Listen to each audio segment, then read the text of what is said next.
नमस्कार, सर्वधर्म संगम में आपका स्वागत है और मैं हूं आपके साथ सत्येंद्र भाटी।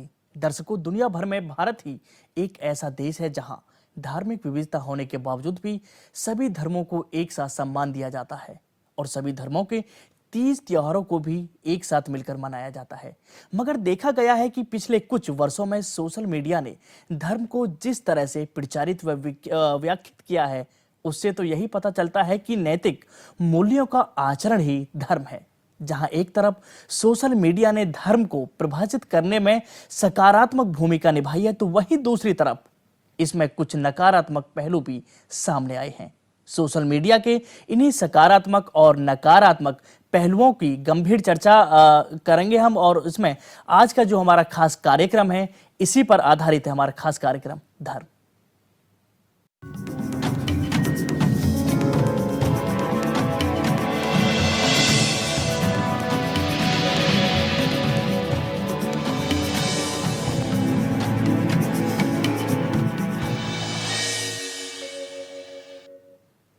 ये बात 100% सही है कि अगर सोशल मीडिया नहीं होता तो हिंदुस्तान की प्रतिभा को भी जन जन तक नहीं पहुंचाया जा सकता था। सोशल मीडिया ने हिंदुस्तान की सभ्यता और धार्मिक मान्यताओं को न सिर्फ दुनिया के कोने कोने तक पहुंचाया है, बल्कि लोगों के व्यक्तित्व पर भी सोशल मीडिया का असर साफ देखा जा सकता है। धर्म के इस प्लेटफॉर्म पर आज हम बात करेंगे धर्म पर सोशल मीडिया का असर की, और साथ ही ये भी जानने की कोशिश करेंगे कि क्या है इसके सकारात्मक और नकारात्मक पहलू।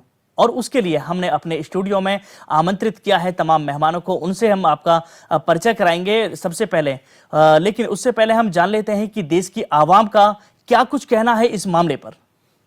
भारतवर्ष एक ऐसा देश है कि जहाँ बहुत से धर्म इतने हजारों सालों से रहते हैं और मिलजुल के रहते हैं, परंतु आज कहीं हम पेपर पढ़ते हैं, सोशल मीडिया में, टीवी में, आजकल हम ये देखने लगे हैं कि जो हमारी आपस की लड़ाई है उनको हम धर्म के ऊपर ले जाकर कुछ ऐसे ऐसे फ़ोटो बना के भेज रहे हैं जिससे किसी के धर्म को भी दुख पहुंचता है। उन धर्म को मानने वालों को उनके मन में दुख पहुंचता है, परंतु वो कुछ नहीं कर सकते। देखिए, सोशल मीडिया बहुत अच्छी चीज़ है और इससे लोगों को बहुत सहयोग मिल रहा है।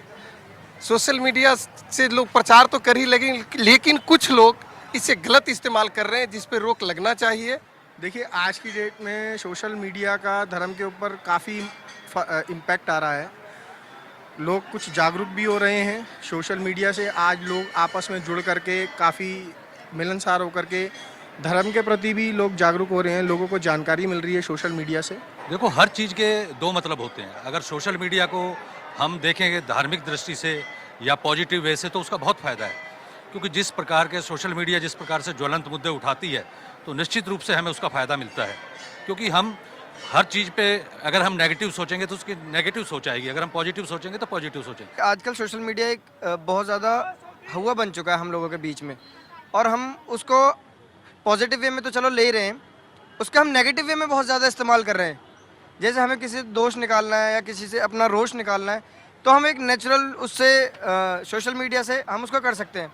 मैंने अभी रिसेंटली देखा था, एक पोस्ट था, उसमें हनुमान जी को बहुत ज़्यादा गंदे उससे, आखिर क्यों, क्वेश्चन है, आखिर क्यों कर रहे हो आप लोग ऐसा। फेसबुक वगैरह पे जो आप धर्म के बारे में किसी दूसरे के बारे में गलत बोलते हो, तो बिल्कुल गलत है। सबका भगवान एक है, हमारे राम एक है, दूसरे का अल्लाह एक है, सब जाना सबको एक जगह है, तो किसी को किसी में बोलने की ज़रूरत ही नहीं है। आप अपने धर्म को निभाओ, हम अपने धर्म को निभाते हैं, बस ऐसी ज़िंदगी चल रही है, ऐसी चलती रहनी चाहिए। बहुत गलत है किसी को किसी कमेंट्स करना, ये नहीं होना चाहिए। सोशल मीडिया पर आजकल एक बहस चल रही है। जो नास्तिक लोग हैं और जिन्होंने सनातन धर्म का खंडन करने का कसम खा रखी है, वो लोग देवी देवताओं पर आपत्तिजनक टिप्पणी करते हैं या उनके अभद्र चित्र चित्रित करते हैं, तो ये उनकी अपनी मानसिक विकृति का द्योतक है।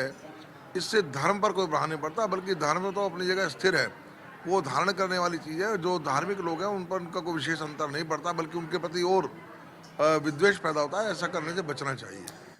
तो सुनो आपने देश के अलग अलग कोनों से किस तरह से लोगों का कहना है कि सोशल मीडिया का इस्तेमाल किस तरह से होता है। कुछ लोग इसका सकारात्मक इस्तेमाल करते हैं तो कुछ लोग इसका नकारात्मक इस्तेमाल भी करते हैं, और इसी पर आधारित रहेगी हमारी पूरी 1 घंटे की चर्चा है, जो कि इसी मुद्दे पर हम चर्चा करेंगे कैसे सोशल मीडिया से प्रभावित हो रहा है धर्म। और इस दौरान हमारा टेलीफोन नंबर भी लगातार आपकी टेलीविजन स्क्रीन पर फ्लैश होता रहेगा और आप हमें कॉल कर सकते हैं और आप भी इस विषय पर अपनी राय दे सकते हैं। चलिए हम शुरू करते हैं यहाँ पर बहस का सिलसिला, लेकिन उससे पहले जरा हम परिचय अपने तमाम मेहमानों का करा दें। रविशंकर साहब मेरे साथ मौजूद हैं स्टूडियो में, वो सह संपादक हैं पत्रिका भारतीय धरोहर के झंडे वालान से जो है, और उसके साथ साथ यहाँ पर मुन्ना कुमार शर्मा अभी हमारे साथ मौजूद हैं, राष्ट्रीय महासचिव हैं आप अखिल भारत हिंदू महासभा के, और साथ ही पंडित मनीष आचार्य हमारे साथ मौजूद हैं जो कि इस बारे में अपनी बेबाक राय यहाँ पर देंगे। और उसके साथ साथ यहाँ पर पुनीत पोपली साहब हमारे साथ मौजूद हैं जो कि एडवोकेट हैं, और उनके साथ में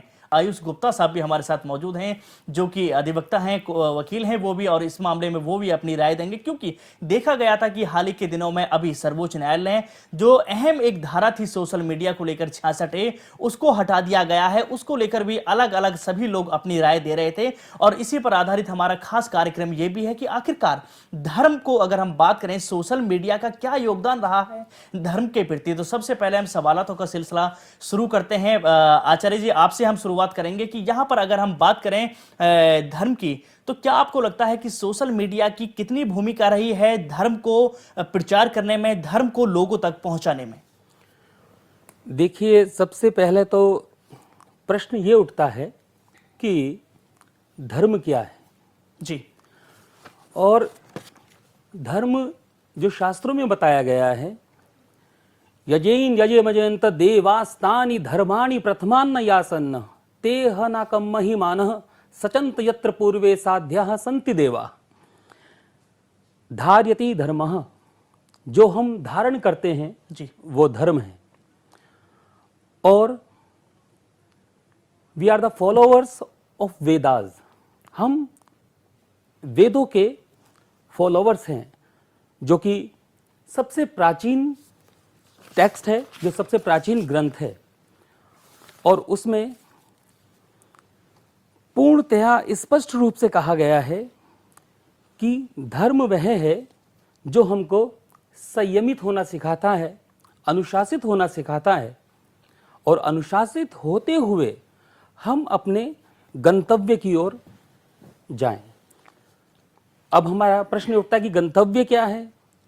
धर्मार्थ काम मोक्षाणाम, धर्म अर्थ काम और मोक्ष जो पुरुषार्थ चतुष्टय बताए गए हैं, उस पुरुषार्थ चतुष्टय के लक्ष्य के लिए हम उस पथ पर अनुगामी होते हैं। मनीष जी, लेकिन हमारा सवाल यहाँ पर यह है कि सोशल मीडिया की अगर हम बात करें, सोशल मीडिया की क्या भूमिका रही है धर्म को लोगों तक पहुंचाने में? सोशल मीडिया, जहाँ तक हम बात करते हैं, आज हम देखते हैं कि फेसबुक है या जो आपके साइट्स हैं, उन साइट्स में हम देखते हैं कि सोशल मीडिया की जो परिभाषा है, जो डेफिनेशन है मेरे शब्दों में, वह है इंटरेक्ट करे, जो जिसमें हम अपने वक्तव्य देते हैं उसमें आम व्यक्ति भी इंटरेक्ट करे, और वो इंटरेक्शन जो होता है वो सोशल मीडिया का उसमें जो है अहम रोल है। अहम रोल है। मुन्ना जी, आप मानते हैं कि सोशल मीडिया की कितनी भूमिका रही है लोगों को यह बताने में कि धर्म क्या है, उसकी विशेषताएं क्या है, उसकी खूबियां क्या है? देखिए, धर्म जो है वो जब बच्चा पैदा लेता है उसी समय से उसको धर्म के बारे में अपने परिवार से, माता पिता से, गुरु से, अपने घर के सदस्यों से धर्म के बारे में जानकारी मिलती है जी। धर्म जो है वो आस्था है, विश्वास है और कर्तव्य है। हमें क्या करना चाहिए, क्या नहीं करना चाहिए, ठीक है, किस चीज को अपनाना चाहिए, किस चीज का त्याग करना चाहिए जी। ये बहुत ही व्यापक शब्द है। माता पिता गुरु के प्रति हमारा क्या कर्तव्य है, समाज और देश के प्रति हमारा क्या कर्तव्य है, ठीक है, बहुत ही व्यापक अर्थों में धर्म है। और जो लोग कहते हैं कि ये सनातन धर्मी हैं, तो ये इस्लाम मानने वाले हैं, तो ये बौद्ध धर्मी हैं, तो ये जैन धर्मी हैं, ये तो पूजा पद्धति है, किस तरह से लोग पूजा करते हैं। ठीक है, कुछ लोग मंदिर में पूजा करते हैं और सनातन धर्मी हैं, कुछ लोग वो मस्जिद जाते हैं, वो इस्लाम को मानने वाले हैं, कुछ लोग जाते हैं चर्च में, वो ईसाई मानने वाले हैं। बिल्कुल। तो धर्म जो है, धर्म पर इतना ज़्यादा प्रभाव किसी सोशल मीडिया का या मीडिया का पड़ जाए ऐसा नहीं है। वो तो मान्यताओं के आधार पर होता है और व्यवहार से और परिवार से और संस्कार से जो मिलता है उससे मनुष्य प्राप्त करता है। चलिए लेकिन रविशंकर जी, फिर आपसे भी- माफ कीजिए मुनज्जम, रविशंकर जी से जरा ये समझ लेते हैं कि अगर हम बात करें सोशल मीडिया की, क्या आप मानते हैं कि हमारे धर्म की विशेषताएं क्या है, खूबियां क्या है, आखिरकार धर्म क्या है, ये इसको पूरे विश्व में बताने में सोशल मीडिया का कितना योगदान रहा है? वो सकारात्मक रहा है या नकारात्मक रहा है? आपका नजरिया क्या है इसको लेके? देखिए, जैसे कि हमारे दो पूर्व वक्ता बता रहे थे, वो ठीक कह रहे हैं, लेकिन मैं अभी उस पर नहीं जाऊंगा। धर्म के अलग अलग अर्थ हैं, मायने हैं, लेकिन आज जो प्रचलित हो गया है उसको उस अर्थ में यदि हम लें, यानी धर्म को आज अध्यात्म के रूप में या ईश्वर तक पहुंचने के मार्ग के रूप में लिया जा रहा है जी, और कुछ रीति रिवाजों, कर्मकांडों इससे जोड़कर देखा जा रहा है जी, तो देखा जाए तो सोशल मीडिया का इसमें एक बड़ी महत्वपूर्ण भूमिका इस रूप में आ रही है।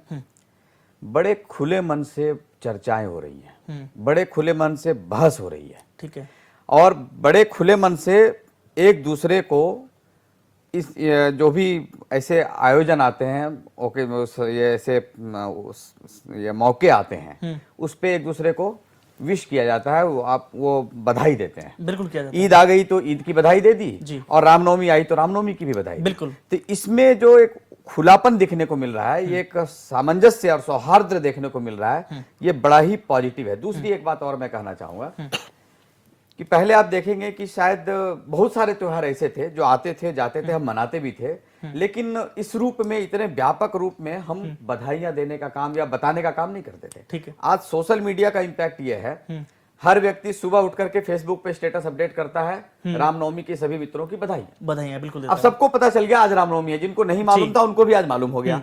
दूसरी बात, रामनवमी क्यों मनाई जा रही है, जी। ये दूसरा कोई आकर के लिख जाता है, तो मतलब आपको सारी जानकारी, सारी इंफॉर्मेशन एक प्लेटफॉर्म पे मिल रही है और बड़े सहजता और सहूलियत के साथ मिल रही है। हर एक त्योहार के साथ है, हर एक कर्मकांड के साथ है और हर एक, आप कहें उसको, मजहब, पंथ, सबके साथ है। रविशंकर जी सकारात्मक पहलू बता रहे हैं आप सोशल मीडिया का, जी, जी। लेकिन वहीं पर अगर हम बात करें पुनीत जी, अगर आपसे हम कानून के लिहाज से हम समझें, यहीं पर जो रविशंकर जी ने जिक्र किया कि सभी लोग इस बात को बताते हैं कि फेसबुक हुआ, ट्विटर हुआ या व्हाट्सएप अब चल गया है कि वहां पर सभी लोग जो भी फेस्टिवल होता है, ईद, दिवाली, रामनवमी जो भी होता है उसके बारे में जिक्र करते हैं, लेकिन वहीं पर कुछ ऐसे लोग भी होते हैं कि जो वहां पर कुछ अभद्र टिप्पणी वो कर जाते हैं, तो कहीं ना कहीं उस धर्म से जुड़े हुए जितने भी लोग होते हैं उनको काफी ज्यादा आहत होती है। तो इसमें कानून क्या प्रावधान हो सकता है कि अगर लोग इस तरह की कोई भी हरकत को अंजाम देते हैं तो? देखिए, अभी सुप्रीम कोर्ट की रिसेंटली जजमेंट आई है जी, जिसमें 66A आईटी एक्ट को हटा दिया गया है, तो मैं उसी पहलू पर जाना चाहूँगा। मैं पहले तो ये कहना चाहूँगा कि सोशल मीडिया का बहुत योगदान रहा है। हमारा देश है जो, उसमें बहुत तरह के धर्म हैं, तो हमें अपने धर्म को प्रचलित करने से या बढ़ावा देने से ज्यादा हमें पता चलता है कि दूसरे धर्मों में क्या है, दूसरे धर्मों के बारे में हम जान सकते हैं कि उनकी क्या अंडरस्टैंडिंग है। कुछ बातें ऐसी हैं जो उन्हीं से हमें कुछ सीख मिलती है। तो सबसे बड़ा तो मैं ये कहूंगा कि सोशल मीडिया का ये रहा है। फिर जहां तक बात आती है अभद्र टिप्पणी की, इन सब की, आज मैं इस पे जाने से पहले एक छोटा सा एग्जांपल देना चाहूंगा। आज कोई लिख के दे दे कि मेरे देश का झंडा ऐसा है, या उसके बारे में कुछ अभद्र टिप्पणी करे, तो ये ऑफेंस है कि नहीं है? है। जो 66A आईटी एक्ट, उसको सुप्रीम कोर्ट ने ये नहीं कहा कि ये बिल्कुल बेकार है या इसका बिल्कुल ही इसे खत्म कर देना चाहिए। उनका एक अलग व्यू रहा है। उन्होंने कहा है उसमें ऑफेंसिव वर्ड जो यूज किया गया है उसकी परिभाषा बहुत लंबी है, और साथ के साथ जो पुलिस है, जितने भी हैं, तो उनको एक टूल मिला हुआ है कि जो इसका मिस यूटिलाइजेशन कर रहे हैं, जो इसका दुरुपयोग कर रहे हैं, मेरी भाषा में, मैं हिंदी भाषा में बोलूंगा, तो उसके आगे उन्होंने ये लिखा है, जो एक्ट कहता है 66A का आपका जो प्रावधान उसका ये कहता है कि अगर आपको पता है कि ये बात गलत है और आपने जानबूझकर बोली है तो ये ऑफेंस है। तो मैं इस बात से बिल्कुल एग्री हूं। अगर मैं अपने देश के बारे में या अपने देश के झंडे के बारे में, मैं नहीं जा रहा अभी धार्मिक उसमें, अगर हम किसी के बारे में बोलेंगे तो वो ऑफेंस है। मुझे पता है कि मैं अपने देश के झंडे के बारे में गलत बोल रहा हूं जी। तो गलत चीज का होना उस चीज के अंदर और आपको पता है, तो वो मैं मानता हूं कि एक ऑफेंस है। जो होना है। चलिए पुनीत जी, हम समझेंगे आपसे कि आखिरकार 66A को जो सुप्रीम कोर्ट ने हटा दिया है उसके क्या पूरे मायने निकलते हैं, क्योंकि आयुष गुप्ता भी हमारे साथ मौजूद हैं, उनसे भी हम जानेंगे। लेकिन उससे पहले जरा हम अपने दर्शकों को ये बता दें कि यहाँ पर सर्वोच्च न्यायालय जो 66A को हटा दिया गया है उसका मतलब ये बिल्कुल भी नहीं है कि आप पूरी तरह से स्वतंत्र हो गए और आप किसी भी व्यक्ति के किसी भी पोस्ट पर, किसी भी फोटो पर, या वो देश से जुड़ा हुआ हो या फिर धर्म से जुड़ा हुआ हो, उस पर आप कोई भी अपना मनमाना अभद्र कमेंट आप नहीं कर सकते हैं। क्योंकि यहां पर जो कानून के जानकार हमारे साथ मौजूद है, उन्होंने कहा है कि ये 66A को हटा के लोकतंत्र में जो आजादी की परिभाषा बता दी गई है, आजाद तो कर दिया गया है लेकिन पूरी तरह से आजाद नहीं किया गया है। और भी बहुत सारी धाराएं ऐसी हैं जो अभी भी लगातार बनी हुई हैं, और अगर कोई भी व्यक्ति इस तरह की हरकत को अंजाम देता है तो उसके ऊपर कार्रवाई निश्चित तौर पर हो जाएगी। इसके मायने क्या है वो भी हम समझेंगे, लेकिन उससे पहले पंडित मनोज आचार्य हमारे साथ मौजूद हैं। अगर मनोज जी, अगर आपसे हम मनीष जी जाने कि आप धर्म से चूंकि जुड़े हुए हैं, इससे पहले अगर हम बात करें, बहुत सारे लोग होते हैं जो कि धर्म से संबंधित कोई भी हम पोस्ट सोशल मीडिया पर करते हैं, कोई भी हम स्टेटस वहां लिखते हैं, कोई भी हम वहां पर बात लिखते हैं, तो उसको लेकर बहुत सारे लोग ऐसे होते हैं जो नेगेटिव कमेंट्स वहां पर कर देते हैं। तो क्या आप इस चीज को देखते हैं कि धर्म पर ये एक प्रहार होता है? धर्म पर कभी प्रहार नहीं होता जी। ये प्रहार जो हम लोग धर्म पर मानते हैं वो वास्तविकता ये है कि धर्म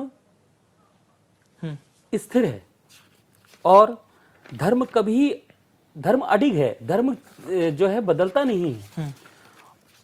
आप जो देखते हैं, पहले हमें ये समझना होगा कि धर्म क्या है। जैसे मैंने शुरुआत में ही जिक्र किया कि जैसे आज चल रहा है कि ये आपका जैन संप्रदाय, तो जैन धर्म हो गया, जितने भी आप इस्लाम संप्रदाय, बौद्ध संप्रदाय, सिख संप्रदाय, ये सब संप्रदाय हैं।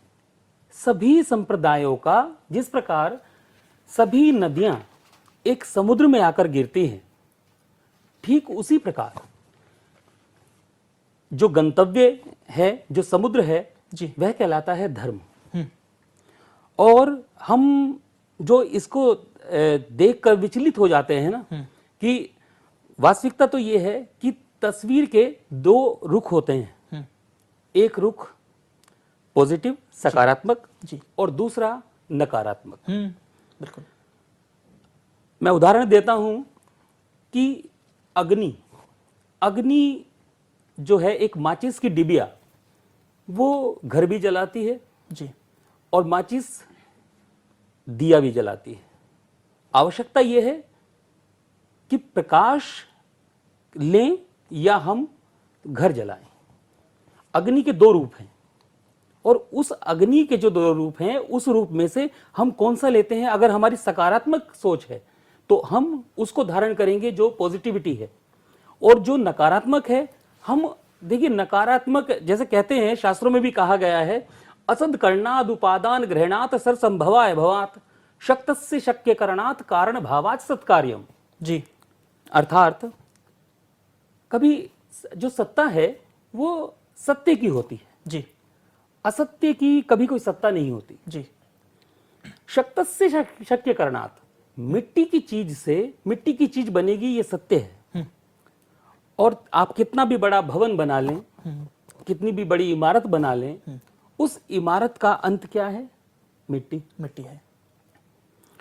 ये शरीर कितना भी बड़ा इमारत बना लें, ये भी भवन है, बिल्कुल, जो पंच महाभूत से मिलकर बना है जी, और इसका भी जो अंत है वो मिट्टी है वो। तो आवश्यकता ये है कि उस सकारात्मक पहलू को हम धारण करते हैं धर्म, क्योंकि जैसे मैंने बताया कि धर्म धारण करने की क्रिया है। जैसा कि अभी प्रबुद्ध जनों ने सभी ने आपको एक सुर में कहा है, तो धारण करने की जो प्रक्रिया है, उस धारण करने की प्रक्रिया में हम ये देखें कि हम सकारात्मक सोच को धारण कर रहे हैं या नकारात्मक सोच को। जी, जब हम विचलित हो जाते हैं, जैसे कि अभी सोशल मीडिया में आपने भी बताया और अभी कि हनुमान जी का बताया है, और नहीं, नाम नहीं लिया हमने किसी का भी, हमने किसी धर्म का नाम नहीं लिया। हमने सिर्फ ये कहा है कि किसी भी धर्म का कोई भी पोस्ट या तस्वीर जाती है तो कुछ लोग ऐसे होते हैं जो उस पर अभद्र कमेंट करते हैं। तो यानी मैं एक एग्जांपल दे रहा हूं कि हाँ, उसमें हमें विचलित नहीं होना है, विचलित हमें नहीं होना अपने पथ पर, अपने चलते रहना पथ है। पर चलते रहना है। चलिए स्वस्ति पंथा मनुचरेम। आचार्य जी, जरा मुन्ना जी से एक बात हम समझना चाहेंगे। मुन्ना जी, अगर हम बात करें, हमारे ही देश में बहुत सारा एक संत समाज ऐसा है जो पूरी तरह से उन्होंने अपने जीवन को मानवता भलाई के लिए समर्पित कर दिया है। और मीडिया भी, अगर मीडिया जो लोकतंत्र का चौथा स्तंभ कहते हैं, और वो भी उनके जो नेक कार्य हैं, कीर्तिमान जो कार्य हैं, वो भी उनका बखान करता है कि वाकई ही इन्होंने एक मानव भलाई के लिए अपना पूरा जीवन समर्पित कर दिया। लेकिन जब ऐसे साधु संतों के ऊपर सोशल मीडिया में कटाक्ष किए जाते हैं, इस प्रकार की टिप्पणी की जाती है, तो उनको पहले ये डर था कि भाई कानूनन कार्रवाई हो जाएगी। लेकिन जिस तरह से अभी सुप्रीम कोर्ट ने 66A को हटा दिया है, धारा को, तो आपको लगता नहीं है कि उनके जो हौसले हैं वो ज्यादा बुलंद हो जाएंगे? देखिए, उच्चतम न्यायालय है, उससे ऊपर और कोई कोर्ट है नहीं जी। और किसी भी कोर्ट के निर्णय को चुनौती देना या उसको क्रिटिसाइज करना उचित नहीं है। लेकिन फिर भी मैं ये कहूँगा कि सोशल मीडिया पर कंट्रोल भी होना चाहिए। जिस प्रकार से लोग किसी व्यक्ति की आस्था, किसी धर्म के प्रति, किसी व्यक्ति के प्रति, किसी समाज के प्रति गलत पोस्ट करते हैं, गलत बातें पोस्ट के द्वारा प्रचारित करते हैं, तो उससे समाज में तनाव पैदा होता है, देश में तनाव पैदा होता है, उससे लोगों में दूरियां बढ़ती है और इससे समाज और देश टूटता है। तो इस पर जरूर रोक होनी चाहिए।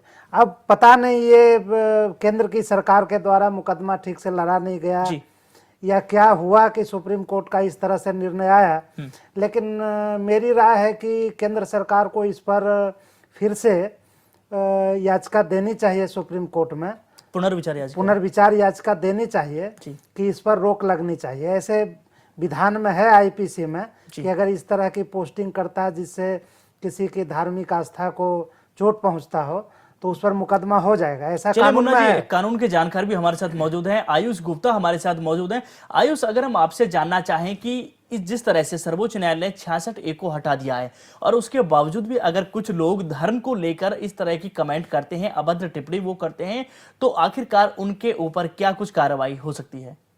देखिए, पहले जो हम 66A की बात करते हैं, ये बहुत कम लोगों को पता है कि 66A कैसे आया और वो सुप्रीम कोर्ट ने क्यों हटाया। जब आईटी एक्ट शुरू में बना था, लागू हुआ था, उसमें 66A का प्रावधान नहीं था। जब 2009 में संशोधन आया आईटी एक्ट में, तो 66A जो ये आया, ये यूके पोस्ट एक्ट था जो बाद में टेलीकम्युनिकेशन एक्ट बन गया, ये वहां से अडॉप्ट करके और हमारे आईटी एक्ट में डाला गया। लेकिन उस टाइम ये सोचने की बात थी कि यूके में जो सोसाइटी है या जो हालात है या जो वहाँ पे लोग रहते हैं वो हमारे यहाँ पे लोग रहने वाले से बहुत अलग है। हमारी सोसाइटी बहुत अलग है। ठीक है। हमारी एक कंट्री है जहाँ बहुत सारी रिलीजन्स साथ रहते हैं। और सुप्रीम कोर्ट ने भी जब 66A हटाया है तो उन्होंने हटाने के मामले में उन्होंने दो पहलू लिए हैं। एक, जो वर्ड इंफॉर्मेशन है उसमें इंफॉर्मेशन बहुत वास्ट है।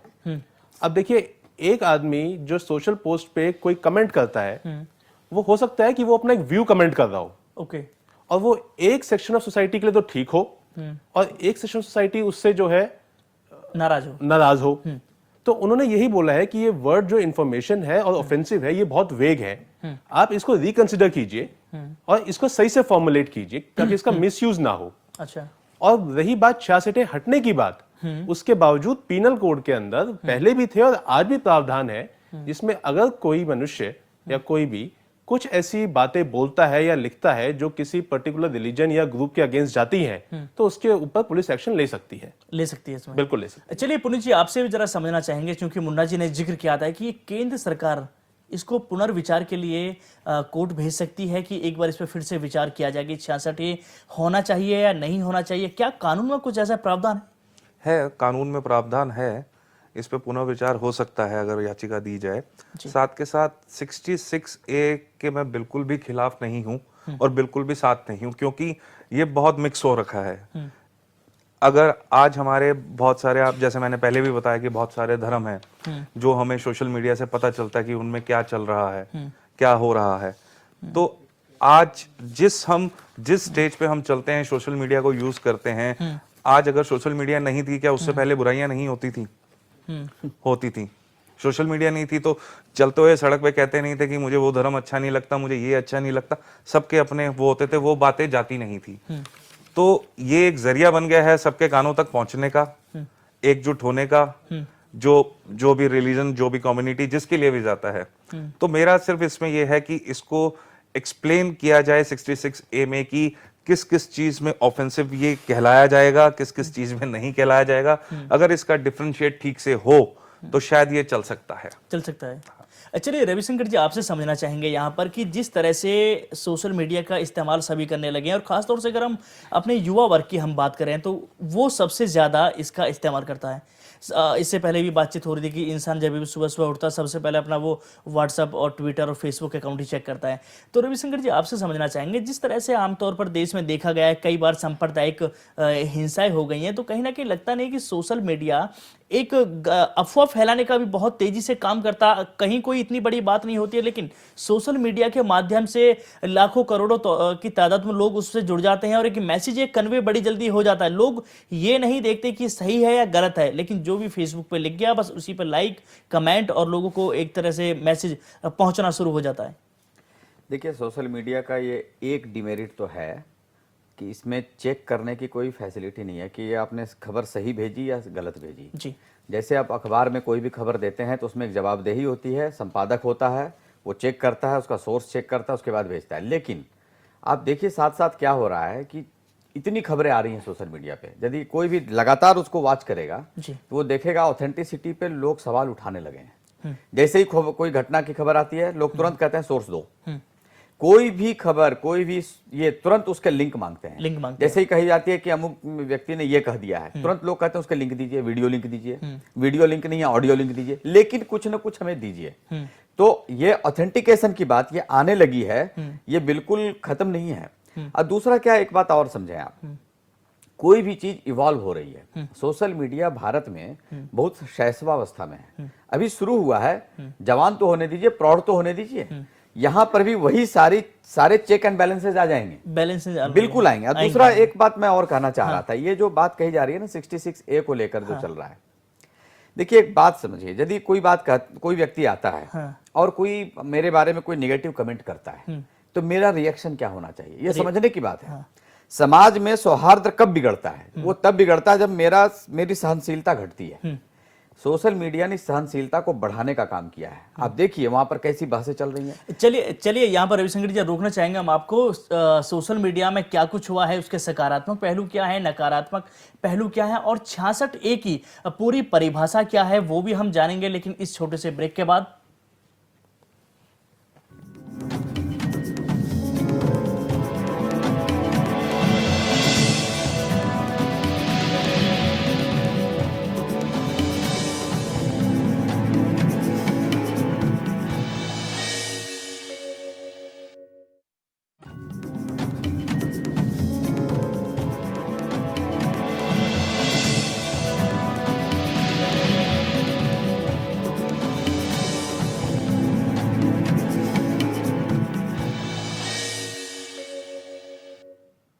ब्रेक के बाद एक बार फिर से स्वागत है आपका। आप देख रहे हैं हमारे खास कार्यक्रम सोशल मीडिया का आखिर क्या होता है, धर्म पर असर। तमाम मेहमान हमारे साथ मौजूद हैं और जब चर्चा पर से हम ब्रेक पर गए थे उस दौरान हम बात कर रहे थे कि आखिरकार सोशल मीडिया की वजह से किस तरह से अफवाह फैल जाती हैं और उसके नकारात्मक पहलू भी क्या निकलते हैं। लेकिन सबसे पहले आचार्य मनीष जी आपसे जानना चाहेंगे, ये कहा जाता है कि विज्ञान की उत्पत्ति धर्म से हुई है, लेकिन आज के दौर में ये नहीं लगता है कि लोग धर्म से ज्यादा विज्ञान पर भरोसा करने लगे हैं?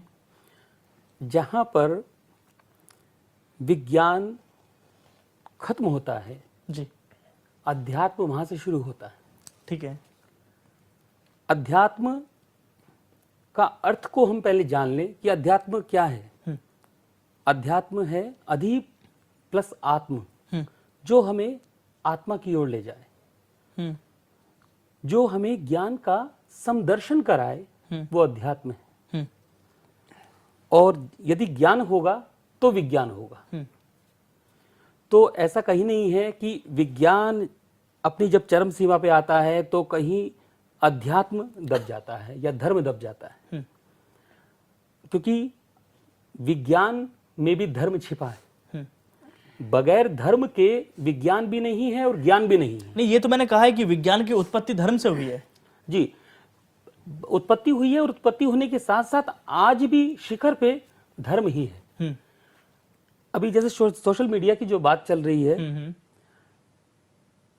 चित्र से चरित्र का निर्माण होता है और जैसा हम चित्र देखते हैं जी। जैसे जब गर्भ में शिशु होता है तो माँ के समक्ष शेर का फोटो नहीं लगाया जाता, शेर का जो तस्वीर नहीं लगाई जाती, बिल्कुल बिल्कुल नहीं लगी जाती। उनके सामने लगाई जाती है एक अच्छे बच्चे की या आदर्श की, ताकि आने वाला बच्चा उसी का स्वरूप हो। गुरु नानक देव की, भगवान राम की, तो आदर्श पुरुष की तस्वीर लगाई जाती है क्योंकि उस चित्र से उस चरित्र का निर्माण हो रहा है जो गर्भ में है। ठीक इसी प्रकार से मीडिया का कार्य है। मीडिया जो समदर्शन कराता है उससे आपके जो है चरित्र का निर्माण होता है और चरित्र धर्म के साथ जुड़ा है।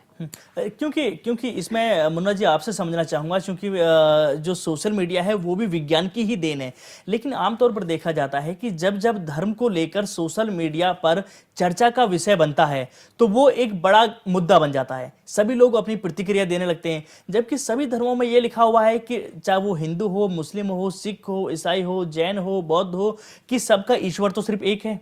आखिरकार उसके बावजूद भी सोशल मीडिया पर ये कलह क्यों हो जाती है? देखिए, सोशल मीडिया ऐसा मीडिया है जो कि बहुत तेज़ी से आप किसी भी चीज़ों को प्रसारित कर सकते हैं। जी। यहाँ भारत में बैठा हुआ आदमी पूरी दुनिया से कनेक्ट हो सकता है। बिल्कुल होता है। अपनी बात को पूरी दुनिया में आप फैला सकते हैं। तो ये बहुत बड़ी मीडिया है जिसके कारण कि बहुत तेज़ी से प्रचार होता है। तो अगर कोई व्यक्ति किसी धर्म के प्रति या किसी विचार के प्रति कोई घृणास्पद पोस्टिंग करता है, कोई बातें बाहर फेंकता है, तो उससे सनसनी फैल जाती है और बहुत तेज़ी से प्रतिक्रियाएं आने लगती है। और जैसा कि इसमें एक बहुत बड़ी कमी है सोशल मीडिया का, जो कि प्रिंट मीडिया और इलेक्ट्रॉनिक मीडिया में नहीं है, कि आप सही गलत की छटनी करके उसके बाद ले जाते हैं जनता के बीच में। जी। लेकिन यहाँ तो आदमी को जो मन में आता है वो पोस्ट कर देता है, वो भेज देता है। बिल्कुल। ये सबसे बड़ी कमी है। कोई अंकुश लगाने की प्रक्रिया नहीं है कि क्या सही है क्या गलत कोई है, वही प्रक्रिया होना नहीं चाहिए। है। इस पर ये अंकुश लगाने की प्रक्रिया बहुत जरूरी है और मैं ये मानता हूँ इसमें कि ये सोशल मीडिया की बहुत भारी कमी है, या उसकी टेक्नोलॉजी की कमी कह सकते हैं जी, या अभी वो डेवलप नहीं हो पाया है उतना। तो उसकी ये रविशंकर जी बताएं। नहीं, देखिए मैं आपको बताऊं, ऐसा नहीं है। हाँ। आप सोशल मीडिया यूज कीजिए, आपको पता चल जाएगा कि ऐसा यूज करता हूं मैं। तो इसमें बिल्कुल ऐसा नहीं है। आप जैसे ही आपको लगता है ये ऑफेंसिव है, आप उस पर एक अब्यूज का बटन दबाइए, क्लिक करिए, तुरंत वो पोस्ट हटा दी जाएगी या उसको तुरंत हाइड कर दिया जाएगा। ऐसा नहीं, आप किसी भी जो भी आपको ऑफेंसिव लग रहा है, आप यदि उस पर ज्यादा आ गए, व्यूअर्स के वोट आ गए कि ये ऑफेंसिव है या रविशंकर जी, वो हाइड सिर्फ मेरे ही प्रोफाइल से नहीं, हाइड हो जाएगा? सबसे होता है, वो पोस्ट डिलीट कर दी जाती है। जैसे कानून भी आ गए हैं और ये सारी सावधानियां जो है, जो भी फेसबुक है या फिर ट्विटर है, ये सावधानी वो लेने लगे हैं, बरतने लगे हैं। तो बहुत बार ऐसा देखने को मिलता है, एकदम सामान्य सी पोस्ट है, लेकिन उस पर यदि 50-60 लोगों ने कर दिया कि नहीं ये अब्यूजिव है, नहीं है अब्यूजिव, फिर भी वो पोस्ट डिलीट कर दी जाती है। तो ये सावधानी वो ले रहे हैं। और एक बात देखिए, आप ये क्यों सोचते हैं कि सोशल मीडिया में जो हो रहा है वो सोशल मीडिया में हो रहा है? समाज में भी तो हो रहा है। समाज में जो चीजें चल रही हैं वो सोशल मीडिया में रिफ्लेक्ट हो रही हैं। आप ये कहना चाह रहे हैं कि हम उसको छांट दें। देखिए, छांटने का काम उनका है जो एजुकेट कर रहे हैं, वो करेंगे। सोशल मीडिया एजुकेट करने का काम नहीं कर रहा है, लेकिन वो रिफ्लेक्ट करने का काम हमारा कर रहा सवाल यह है कि सोशल मीडिया का इस्तेमाल होता है, ठीक है, लेकिन वहां पर राई का पहाड़ बना के पेश किया जाता है चीजों को। बात इतनी बड़ी नहीं होती है, लेकिन उसको बड़ी करके ज्यादा सोशल मीडिया पे पेश कर दिया जाता है। तो ऐसा मेरा अनुभव ऐसा बिल्कुल नहीं है। मैंने बल्कि उल्टा देखा है। जैसे मैं आपको एक उदाहरण दूं, मठाधीशों को तकलीफ है जी। जैसे निर्मल बाबा का आता था, सारे चैनल्स पे आ रहा था और वो ऐड के रूप में आए चाहे जैसे भी रूप में आए, किसी भी मीडिया ने कोई आवाज उठाई, सबसे पहले उस पर जो सवाल उठने शुरू हुए सोशल मीडिया में उठने शुरू हुए। और उस पर कितना हुआ आज, उस जो पाखंड हो रहा है समाज में, धर्म के नाम पे पाखंड कितना फैला हुआ है, उस पर क्वेश्चंस उठाने का काम सोशल मीडिया कर रहा है। और हर प्रकार लेकिन के। साहब ये भी देखें ना कि जरूरी नहीं है कि जो गलत लोग हैं सिर्फ उन्हीं के ऊपर सवालात खड़े हो रहे हैं, कुछ सही लोग भी हैं जिनके ऊपर सवालात खड़े हो जाते हैं और उससे जुड़े हुए लाखों करोड़ों जो लोग होते हैं उनकी आस्था को भी ठेस पहुंचती है। ठेस नहीं पहुंचती, उस पर वो उत्तर आते हैं। अब देखिए वो बहस होती है और उस बहस का परिणाम आता है, उस बहस का परिणाम आता है और वो बहस, वो शास्त्र, देखिए पहले अपने यहाँ शास्त्रार्थ की परंपरा थी, शास्त्रार्थ होता था, हर किसी पे आक्षेप होते थे।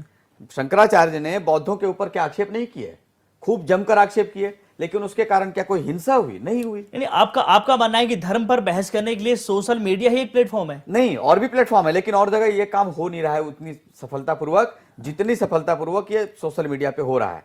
बहुत सारे नास्तिकों से भी आप बहस किस रूप में होती है। देखते हैं? क्या ये सही है? सही है जो रविशंकर जी कह रहे हैं कि धर्म के ऊपर जो बहस होती है और परिणाम निकलते हैं वो बहुत वाजिब होते हैं? कहते हैं परहित धर्म सरस नहीं भाई जी, पर पीड़ा देखी अदमाई। कि धर्म वो है जो दूसरे की पीड़ा को समझे। जैसे सोशल मीडिया में होता है कि किसी संप्रदाय पे आक्षेप लगा देना, तो वह जो है ना, तो वो जैसा आपने कहा अभी हमारे दोस्त ने कि ऑथेंटिविटी होनी चाहिए, बिल्कुल होनी चाहिए। और हमने ये देखा कि दोनों पहलू हैं, जैसा मैं आपको बता रहा हूं, इसमें सकारात्मक पहलू ज्यादा है। जैसा अभी हमारे मित्र ने बताया कि सकारात्मक पहलू कि आपके विचार, ठीक है, आप विचार आप अपने शेयर करें, लेकिन हम जब धर्म की बात करते हैं तो धर्म है परहित, जो पीड़ा है, जो दूसरे की पीड़ा है उसको समझे, वो सबसे बड़ा धर्म है, सबसे बड़ा धर्म है। लेकिन परंतु मैं अब एक चीज और बताना चाहता हूं कि जो व्यक्ति या जो सोशल साइट पे भेजते हैं ऐसे मैसेजेस, जो गलत मैसेजेस होते हैं, तो वो धर्म का पालन नहीं कर रहे हैं। धर्म में कहीं भी पीड़ा दूसरे को नहीं दी जाती, हाँ। है ना। और जहां हम, जैसा मैं कह रहा था कि शुरू से मैं कह रहा हूं कि ये सब संप्रदाय हैं, धर्म है मानवता। देखिए इसमें एक बात और मैं जोड़ना चाहूंगा कि 66A हट गया हो चाहे जो भी हुआ हो, अपने देश का संविधान अभिव्यक्ति की आज़ादी के साथ एक और बात कहता है कि आप किसी का अपमान नहीं कर सकते, आप किसी को गाली, अभिव्यक्ति का अर्थ ये थोड़ी है कि मैं किसी को गाली दे दूं, आप ऑन द रिकॉर्ड ये काम नहीं कर सकते और इसके लिए पनिशमेंट की व्यवस्था है। आक्षेप की बात रही तो वो पहले भी होते रहे। अब एक पुस्तक लिखी गई है हिंदू समाज के पथभ्रष्टक तुलसीदास, अब इससे कोई आहत हो जाए और जाके दिल्ली प्रेस पे आक्रमण कर बैठे तो गलत है। लेकिन अपनी शिकायत दर्ज करने के लिए यहाँ पर न्यायपालिका है, कानून पालिका है, उसका सारा सभी लोग लेते हैं। चलिए, लेकिन रविशंकर जी यहाँ पर 66A की परिभाषा क्या है? 66A जब तक लागू थी उस वक्त क्या कुछ कानून के प्रावधान थे और हटने के बाद क्या कुछ राहत लोगों को मिली है? एडवोकेट आयुष गुप्ता मेरे साथ मौजूद है। आयुष, आपसे जानना चाहेंगे 66A अब नहीं है, अब क्या कुछ कार्रवाई हो सकती है ऐसे लोगों के खिलाफ जो इस तरह की हरकत को अंजाम देते हैं? या फिर उसके साथ साथ ये भी जानना चाहेंगे कि जब तक 66A का कानून लगातार लागू था उस दौरान क्या कुछ हो सकता है? जरा इसका विस्तार से परिभाषा बताएं। देखिए, पहली बात तो जो लोग समझते हैं कि 66A हटने के बाद कोई कानून में प्रावधान ही नहीं है, ये गलत है। प्रावधान पहले भी थे पीनल कोड में, प्रावधान आज भी है। और 66A आप समझें तो 66A की भूमिका इसलिए आई क्योंकि आप पहले इंफॉर्मेशन और अब्यूजिव इंफॉर्मेशन में आप डिफरेंशिएट करिए। एक छोटा सा एग्जांपल लेते हैं। आज से 20 साल पहले अगर कोई पोस्टर, अवैध पोस्टर कोई दीवार पे लगा दे तो उसकी न्यूज जो है वो सिर्फ एक कॉलोनी तक रहेगी या उस स्टेट तक रहेगी। बिल्कुल। अब अगर वो पोस्टर कोई सोशल मीडिया पे लगाता है, वो अब्यूजिव है। बिल्कुल। लेकिन अगर कोई उस पोस्टर की फोटो खींच के as a information social media पे देता है तो वो इंफॉर्मेशन भी हो सकती है। मैं उसको सही नहीं ठहराता, लेकिन मैं उस सोशल मीडिया पे वो पोस्ट डालने वाले का माइंड फ्रेम बता रहा हूं। क्या पता उसने पोस्ट एक, अब सोशल मीडिया का एक्सेस बच्चे को है, एक सेकंड क्लास का बच्चा क्यों, क्या पता कि इस पोस्टर के अंदर जो दिखाया गया है या कोई स्टेटमेंट कोई कहीं दीवार पे लिखी है ये अवैध है, ये गलत है, ये सही है, उसे नहीं पता। वो हो सकता है सिर्फ एक फोटो खींच के बतौर इंफॉर्मेशन ये साइट पे डाल दे। अब 66A जब ये आया 2009 में, ये 2009 से 2012 तक इस पे कुछ भी कार्रवाई नहीं हुई थी, कुछ भी हंगामा नहीं था। सबसे पहले जब महाराष्ट्र में 2 स्कूल जाने वाली छात्रा ने, एक ने कमेंट किया बंद पे और एक ने लाइक किया, और उन पे तुरंत एक्शन होकर उनको अरेस्ट कर लिया गया। ये बवाल वहां से मचना शुरू हुआ क्योंकि 66A के अंदर पुलिस को पावर इतनी दी गई है क्योंकि उनको अब्यूजिव की डेफिनेशन नहीं पता। ये पुलिस वाले तय करेंगे कि अब्यूजिव क्या है और क्या नहीं है। वो तुरंत गिरफ्तार कर लेते थे। वो तुरंत गिरफ्तार कर लेते थे। जो आपके लिए अब्यूजिव हो सकती है वो मेरे लिए इंफॉर्मेशन भी हो सकती थी। वो किसी हो सकता है किसी ने अपना एक इंफॉर्मेशन या अपना एक माइंड थॉट दिया हो, उसको अब्यूजिव के तौर पे नहीं लिखा हो उसके अंदर। तो इसी को कर्ब करने के लिए सुप्रीम कोर्ट ने कहा कि सरकार से कि आप इंफॉर्मेशन और अब्यूजिव इंफॉर्मेशन की कोई डेफिनेशन बताइए, क्योंकि इसमें इतनी ज्यादा गिरफ्तारी होने लग गई थी और उसके एक बार गिरफ्तारी हो जाती है उसके बाद पुलिस वालों को सस्पेंड कर दिया जाता है कुछ केसों के अंदर। लेकिन एक कोई स्कूल जाने वाले छात्र या कोई यंगस्टर्स जिनको आप अरेस्ट करके जेल में डाल दो, उनका करियर वहीं चौपट हो जाता है। तो ये कहीं ना कहीं हमारे कॉन्स्टिट्यूशन में आर्टिकल जो हमारे फ्रीडम ऑफ स्पीच है और 66A, इन दोनों के बीच में इसलिए ये कन्फ्लिक्ट आया क्योंकि 66 के अंदर कुछ भी साफ तौर पे नहीं बात थी। और मैं फिर से कहना चाहूंगा 66A हटने के बाद भी पीनल कोड में प्रावधान है, और अगर कोई भी कुछ भी सोशल मीडिया पे या किसी भी तौर पे किसी ग्रुप के या किसी रिलीजन या धर्म के अगेंस्ट कुछ भी बोलता है तो उसके ऊपर बेशक कार्रवाई हो सकती है। पुनीत पोबली साहब हमारे साथ मौजूद हैं। पुनीत जी, अगर हम बात करें तो अब किन किन धाराओं के तहत कार्रवाई की जा सकती है ऐसे लोगों के खिलाफ जो भी किसी धर्म के खिलाफ या फिर धर्म से जुड़ी मान्यताओं के खिलाफ सोशल मीडिया का गलत इस्तेमाल करते हैं? इंडियन पेनल कोड की धारा 293 से 295 तक इसमें पूरे प्रावधान दिए हुए हैं कि अगर आप किसी भी रिलीजियस सेंटिमेंट्स को हर्ट करते हैं तो आप पे कार्रवाई की जाएगी। 66A हटने का मतलब ये नहीं है कि आपको पूरी आज़ादी दे दी गई है कि आप किसी भी धर्म के, किसी भी व्यक्ति के, किसी के खिलाफ भी कुछ भी लिख सकते हैं। ऐसी आज़ादी नहीं है। और हमारा संविधान कहता है कि आपको बोलने की पूरी आज़ादी है, सब कुछ है। जैसे ही मेरे मित्र ने कहा कि उस बात को किस तरह से दूसरा समझता है वो समझना बहुत ज़रूरी है। और थोड़ी देर पहले ही यहाँ मैंने ये भी सुना कि अगर इसको चेक किया जाए कि कौन सा एब्यूसिव है या कौन सा नहीं है तो ये करना बहुत ही मुश्किल हो जाएगा। पूरे भारत की पुलिस उसमें लग जाएगी, तब भी नहीं ढूंढ पाएगी कि कौन सा एब्यूसिव है कौन सा नहीं है।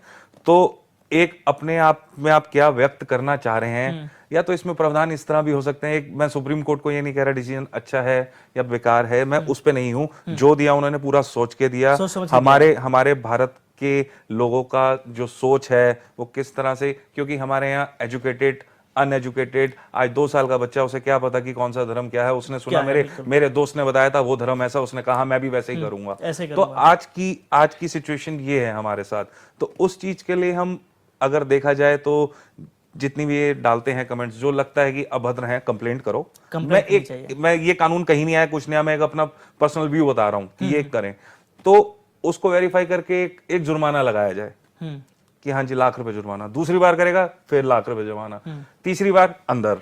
तो इस तरह के प्रावधान भी कुछ हो जो और ज्यादा लगाम ज्यादा जरा आपसे समझना चाहेंगे, यहाँ पर ऐसा नहीं लगता कि सोशल मीडिया पे धर्म का भी एक बाजार बन गया है? अब मैं देखता हूँ आमतौर पे कोई भी वेबसाइट में खोलता हूँ तो वहां पर सबसे ज्यादा एडवर्टाइजमेंट देखने को मिलती है। कोई भी कि यहाँ का ये ताबीज है, यंत्र है, लॉकेट है, इसको आप ऑनलाइन मंगा लीजिए, इससे आपकी ये समस्याएं, ये आपके संकट दूर हो जाएंगे। तो कहीं ना कहीं लगता नहीं कि धर्म को भी एक बाजार का अड्डा बना दिया सोशल मीडिया पर? देखिए, जो प्रचार है, प्रचार जो सोशल मीडिया पे है वो है जागरूकता के लिए जी, अवेयरनेस के लिए। जैसे मैं बताता भी हूँ सामान्य उसमें कि 2 शब्द हैं संस्कृत में, एक पंडित और एक पंडित। और आम व्यक्ति को लगता है कि उन दोनों की जो अर्थ है वो बिल्कुल सामान्य है, परंतु ऐसा नहीं है। पंडित का अर्थ है विद्वान और पंडित का अर्थ है मूर्ख जी। आवश्यकता ये है कि आप ऑथेंटिविटी, जैसा अभी हम इस पे भी जिक्र कर रहे हैं, वही चीज, क्योंकि सबका सार एक ही बैठ रहा है कि आवश्यकता आपकी है कि जब आप बाजार में कपड़ा लेने भी निकलते हैं तो आप ये चुने कि जब आप कपड़े तक को चुनते हैं तो आप जब धर्म की बात करते हैं, जब आप अध्यात्म की बात करते हैं, जब पूजा पाठ की बात करते हैं, उस जो पाखंड हो रहा है उसका विरोध बहुत आवश्यक है। और जहां तक हम सोशल मीडिया की बात करते हैं, जो प्रचार, अगर आप देखें अकॉर्डिंग टू अवेयरनेस, आपके जो यंत्र का प्रचार हो रहा है, आप पहले ये देखें कि वो यंत्र, वो तंत्र या वो मंत्र सही है, ऑथेंटिक है या नहीं। जी, यदि वो ऑथेंटिक है तो आप उस पे जो है आप उसे ले सकते हैं।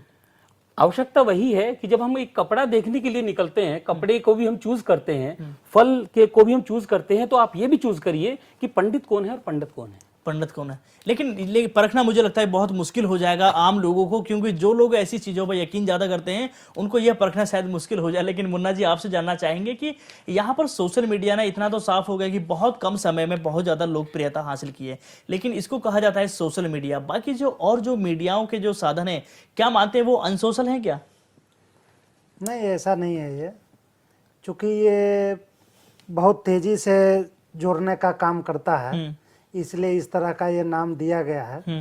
लेकिन मैं समझता हूँ कि अभी भी प्रिंट मीडिया और उसके बाद इलेक्ट्रॉनिक मीडिया जो है वो सबसे मजबूत और प्रामाणिक मीडिया है और जिस पर लोगों को विश्वास है।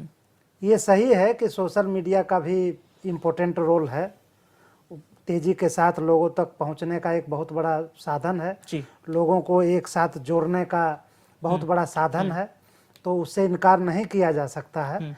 लेकिन वही है कि उस पर जो उसकी क्वालिटी है उस पर चेक करने का कोई ना कोई तरीका जरूर होना चाहिए। जैसे मैं एक ये उदाहरण देना चाहूँगा कि एक व्यक्ति ने एक व्हाट्सएप ग्रुप बनाया और उसमें से उस ग्रुप के एक व्यक्ति ने एक बहुत ही सम्मानित व्यक्ति का, भारत के एक बड़े नेता थे, उनकी पूरी नंगी तस्वीर हो व्हाट्सएप पर भेज दिया।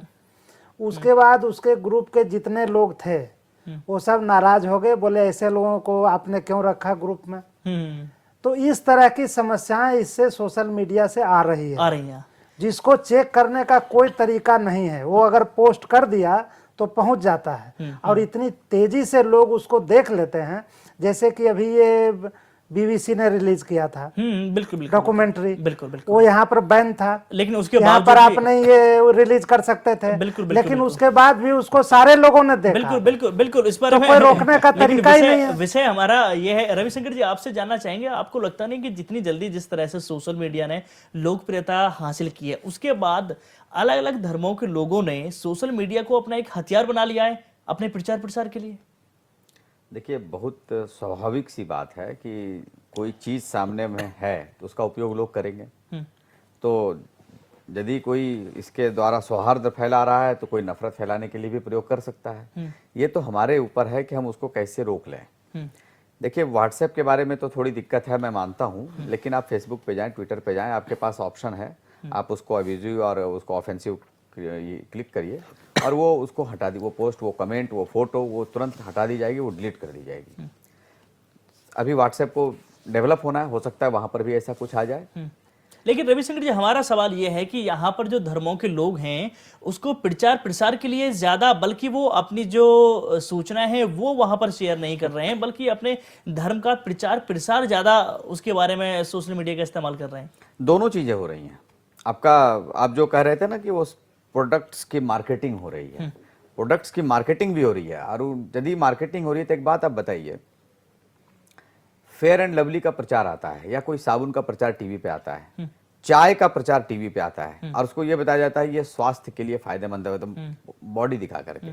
झूठा प्रचार है, गलत। लेकिन सब धर्म का प्रचार, धर्म को आप इससे जोड़ रहे हैं। मैं इसको बता रहा हूं, मैं उसी चीज को बता, मैं एक चीज बता रहा हूं, इसका कोई कहीं पे कोई प्रतिकार नहीं हो सकता। लेकिन जैसे ही आप सोशल मीडिया पे आते हैं, कोई भी प्रचार आएगा, तुरंत उसका प्रतिकार हो सकता है। आप अपनी प्रतिक्रिया दर्ज कर सकते हैं, तुरंत आप बता सकते हैं ये सही नहीं है, ये गलत है, एकदम से फीडबैक आता है। इसका परिणाम यह है कि कोई गलत प्रचार ज्यादा दिन कर नहीं सकता, बहुत जल्दी वो एक्सपोज होता है। लेकिन रविशंकर जी, सवाल ऐसे में ये बड़ा उठता है कि अगर कोई भी अपने धर्म को लेकर व्यक्ति सोशल मीडिया का इस्तेमाल करता है, वहां पर कोई पोस्ट लिखता है, तो उसको लेकर कुछ लोग उसके पॉजिटिव उस पर कमेंट करेंगे, कुछ लोग उस पर नेगेटिव कमेंट करेंगे और उसको लेकर एक बड़ी हिंसा होने की संभावना पैदा हो जाती है। तो इस तरह को अगर देखा जाए तो सोशल मीडिया का नकारात्मक रूप देखने को नहीं मिलता आपको? नहीं, ऐसा बिल्कुल भी नहीं है।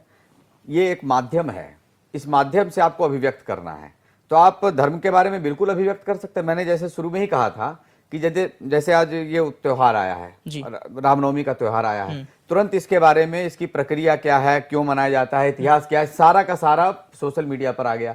अब जिनको नहीं भी पता है वो उसको पढ़ लेते हैं। बल्कि अभी मैं बताऊं, गूगल पे आप सर्च करिए तो वो फेसबुक के पोस्ट को दिखलाता है इसमें, और वो टॉप 10 में दिखला देता है। इसका मतलब, इसका महत्व है इंफॉर्मेशन के भी अर्थों में। तो इसको रोकना नहीं चाहिए। हाँ, इसमें सावधानी की जो जरूरत है। तो मैं फिर कहता हूं, देखिए पुनीत जी ने एक बात बड़ी अच्छी कही थी। चलिए, मानते हैं ना कि सावधानी की आवश्यकता है। बिल्कुल है, उसमें मैं वही बता रहा हूं जो पुनीत जी ने भी कहा और हमारे दोनों अधिवक्ताओं ने इस बात को कहा है कि कानून को, जैसे वो इंफॉर्मेशन को और एब्यूजिव इंफॉर्मेशन को, ये जो डिफरेंशिएट करने का काम है, इस पे बहुत काम किए जाने की जरूरत है। और ये केवल कानून से होने वाली चीज नहीं है, ये समाज को शिक्षित करने का विषय है। और समाज को शिक्षित, जैसे कि कोई भी इंटरनेट का यूज कर रहा है तो इतना तो है कि वो पढ़ा लिखा व्यक्ति है। तो हमारी शिक्षा जो प्रणाली है, यदि ये ठीक ढंग से हम शिक्षा पर पहुंचा रहे हैं, यदि हम ठीक ढंग से इंटरनेट जो भी जिसको भी सिखाया जा रहा है वहां पर इस चीज को बताया जा रहा है कि हमको किस प्रकार से सौहार्द से रहना है और इसका बराबर शिक्षण हो, तो कोई कारण नहीं है इससे घबराने की, डरने की। जैसे अपने मनीष आचार्य जी ने कहा, आग है, आप इससे चूल्हा भी जला सकते हैं, दिया जला सकते हैं और घर भी जला सकते हैं। अब आप पर निर्भर आप क्या करना चाहते हैं। तो ये आग है, आप इसका प्रयोग करिए। ऐसा नहीं है ना कि आग से घर जल जाता है इसलिए हम घर में आग नहीं रखते। तो सोशल मीडिया भी वो आग है, आप उससे बिल्कुल अच्छे काम करिए और इसका लाभ लीजिए, इससे डरने की जरूरत नहीं है। चलिए पुनीत पोपली साहब, आपसे एक आखिरी रिएक्शन आपसे लेना चाहेंगे। जिस तरह से 66A का जब तक कानून यहाँ पर था, जो आयुष गुप्ता भी बता रहे थे कि उस दौरान पुलिस को पूरा अधिकार था कि तुरंत वो गिरफ्तार कर लेती थी और वहाँ पर वो कार्रवाई करती थी। भले ही बाद में उसका नतीजा कई बार ऐसा भी होता था कि जो पुलिसकर्मी होते थे उनको भी अपनी नौकरी से हाथ धोना पड़ जाता था। लेकिन उस वक्त देखा नहीं गया था कि लोगों के अंदर एक डर था, एक खौफ था कि अगर किसी भी व्यक्ति विशेष या फिर किसी भी धर्म के लेकर हम कुछ अभद्र टिप्पणी करेंगे तो हमारे ऊपर एक बड़ी कार्रवाई हो जाएगी। तो क्या आपको लगता नहीं कि 66A हट जाने के बाद यहाँ पर लोगों के हौसले और बुलंद हो जाएंगे और इसमें बढ़ चढ़कर हिस्सा लेने लगेंगे? देखिए, 66A में जो पहली वर्डिंग थी वो एक इंटरनेट का माध्यम है। अगर जो चीज दिल्ली में हुई है, देखी गुजरात गई है और वो व्यक्ति दिल्ली रहता है जिसने अभद्र टिप्पणी करी है, तो गुजरात से दिल्ली आना पड़ता। इट इज अ जुरिडिक्शन, जो आप कहते हैं जुरिडिक्शन है। लेकिन मेरा इसमें अभी भी यही कहना है कि ऐसा नहीं है कि 66A से आपको कुछ हटने से कुछ आप कर नहीं सकते। आपके प्रावधान आज भी पूरे रहेंगे। आज भी हमारी आईपीसी की धारा के तहत आप पे पूरी कार्रवाई करी जा सकती है उन लोगों पे जिन्होंने